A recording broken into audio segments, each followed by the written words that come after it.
properties being treated and back into productive play, hiring people, contributing towards economic growth.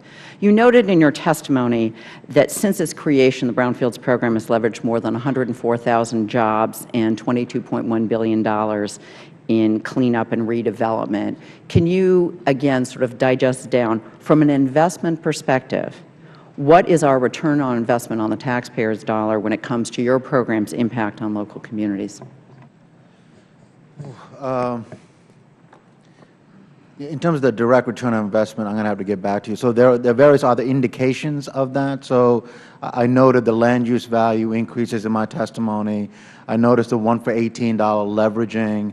So we have various kind of indications. We're actually in the middle of a study of the tax revenue increase based on that land use value increase. So I'll get back to you when that study will be finished.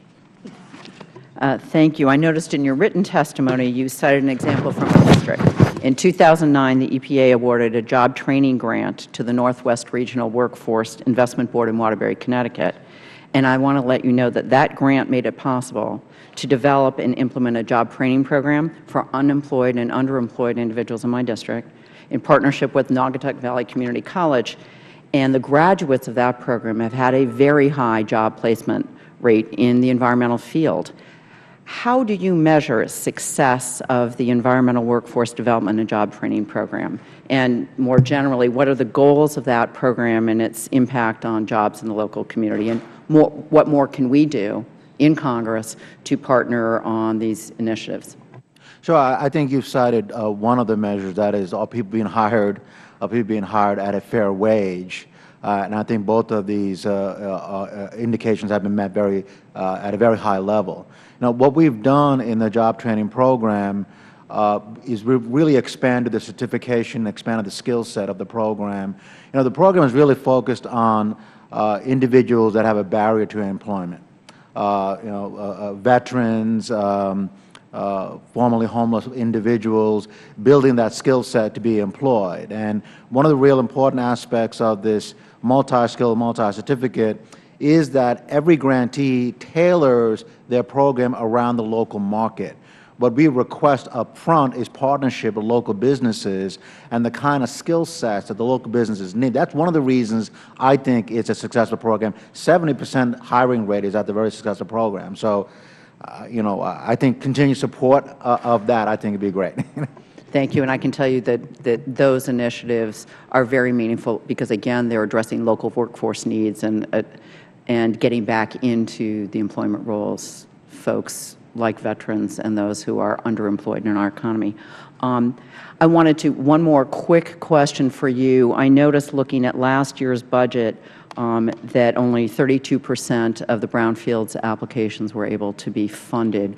With the President's request for an additional $30 million, what would that do in terms of the agency's ability to fund the strongest applications? We project about 140 additional communities will be funded. Thank you. That, again, I can tell you, having one of those communities, it would make a meaningful difference, help bring down our unemployment rate and expand job opportunities.